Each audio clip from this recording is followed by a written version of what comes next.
Alors, la présente vidéo va faire suite à la précédente où vous avez vu comment écrire une équation de formation. Donc, dans celle-ci, on ajoute tout simplement à écrire une équation thermique de formation, c'est-à-dire qu'on va ajouter la variation d'enthalpie, le delta H en jeu là, lors de la formation d'une substance. Donc, comment on va faire pour trouver ces variations d'enthalpie-là? Mais on va tout simplement consulter une table de valeurs. Donc, que vous allez trouver dans votre cahier à l'annexe 10, page 422. Donc, cette annexe-là contient les chaleurs de formation de différentes substances qu'on appelle chaleurs de formation là, aux conditions normalisées.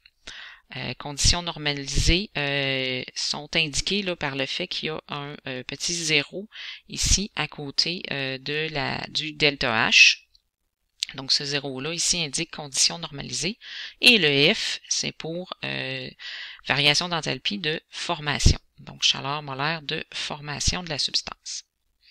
Donc, ces tableaux-là contiennent différentes chaleurs molaires de formation. Sont classés en ordre alphabétique de substances. Donc, on commence par tout ce qui est quelque chose d'aluminium, donc que ce soit le sulfate d'aluminium ou le chlorure d'aluminium, et ainsi de suite là, en ordre alphabétique. Pour le carbone, ce qui contient du carbone, il y a certaines substances qui sont inorganiques, mais on a également un deuxième tableau là, à la page 425 ici, où vous avez là les chaleurs molaires de formation, mais de substances organiques là, qui sont elles aussi là, basées sur le carbone.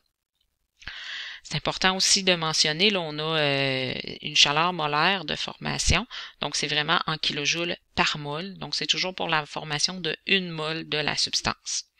Donc on voit bien là que certaines chaleurs molaires de formation dégagent de l'énergie, donc on a des réactions exothermiques et d'autres qui sont endothermiques. Donc, à partir de ces tableaux-là, bien, on peut aller écrire nos équations thermiques de formation. Donc, on va faire un exemple.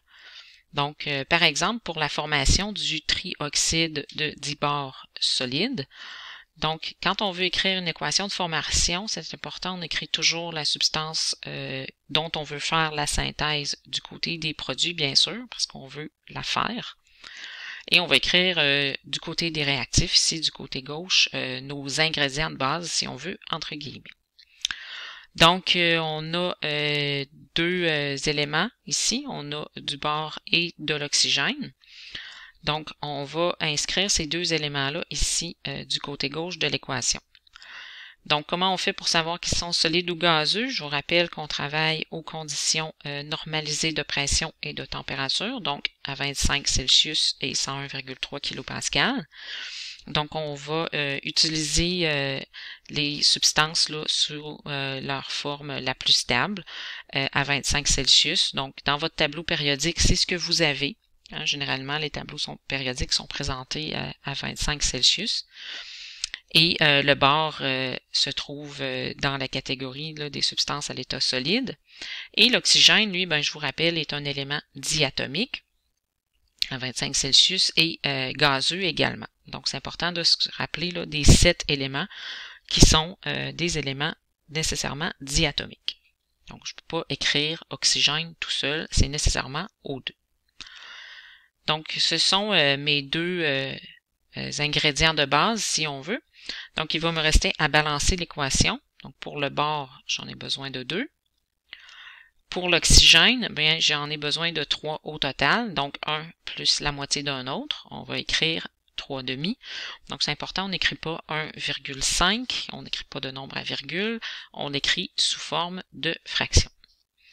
Donc, il va nous rester à ajouter à cela, pour que ce soit une équation thermique, la variation d'enthalpie en jeu.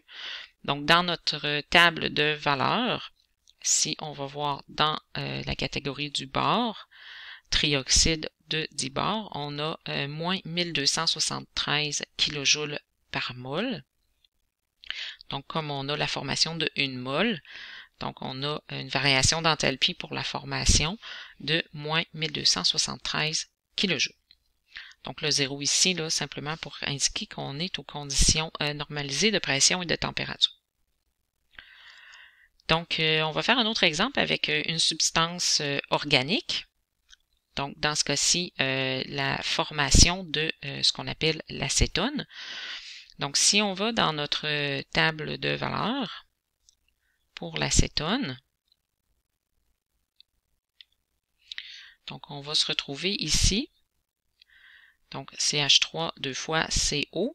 Donc, on voit qu'on l'a deux fois.